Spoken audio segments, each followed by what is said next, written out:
రోమపాదుడనే మహారాజు దగ్గర వాళ్ళ రాజ్యంలో వర్షాలు పడలేదుట ఏదో కారణం చేత. ఎందుకు అని అడిగితే అక్కడ ఉండే పురోహితులని బ్రాహ్మణులని అవమానపరిచాడు రాజు. ఆ కథ చాలా పెద్దది. అందుకని వాళ్ళంతా కూడా నగరం వదిలి వెళ్ళిపోయారు. కేవలము చిన్న చిన్న కార్యక్రమాలు చేసేలాంటి బ్రాహ్మణులు మాత్రమే మిగిలారు. దీని కారణం చేత నెలకి 3 వర్షాలు అంటారే, 3 వర్షాలు దేనికోసం అంటే రాజు సక్రమంగా పరిపాలిస్తే ఒక వర్షము, స్త్రీలు సక్రమంగా కార్యక్రమాలు నిర్వహించుకుంటే రెండవది, అలాగే పురోహితులు బ్రాహ్మణులు అన్నవాళ్ళు వాళ్ళ ధర్మం పాటిస్తే మూడోదని చెప్పి మనకి ధర్మశాస్త్రాల్లో ఉంది. ఇక్కడ రాజు ధర్మం తప్పాడు, వర్షాలు ఆగిపోయాయి.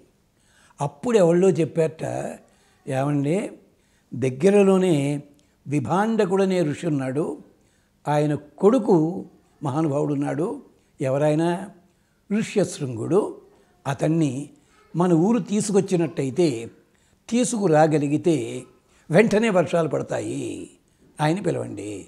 ఆయన గొప్పతనం ఏమిటి? ఆయన ఆడవాళ్ల మొహం అన్నది తెలియదండి ఆయనకి. పుట్టినప్పటి నుంచి కూడా తల్లి మొహం కూడా ఆయనకి తెలియదు, అలాంటి వాడు ఆయన. అనగానే రాజు ఎవరిని పంపించాలండి? బ్రాహ్మణులు ఉన్నారు కదా, వాళ్ళని పంపించవచ్చు కదా. లేదు, సైన్యం ఉంది, మంత్రిని వాళ్ళని పిలిచి దండం పెడితే అనొచ్చు కదా. రాజుగారు ఆలోచించి ఊళ్ళో పెద్దవాళ్ళు చెప్తేట ఆ మహర్షిని తీసుకురావడానికి వేశ్యకాంతల్ని పంపించాట. అన్యాయం, నీ రాజకీయం దొంగల దోల అంటే రాజులు ఇంతటి హీనమైన స్థితి ఎదుగుతారా?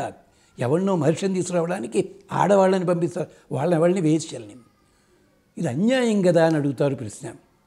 కథ సరిగ్గా చదవక పదాన్ని తప్పు పలికారు. వెళ్ళిన వాళ్ళు వేశ్యలు కాదు, వారకాంతలు. వీళ్ళు వెళ్ళారు. వీళ్ళు వెళ్ళి ఋష్యశృంగుడిని చెదరగొట్టలేదు. ఋష్యశృంగుడికి ఆడా మగా తేడా తెలియదు, అలాగే బతుకుతున్నాడు అక్కడ.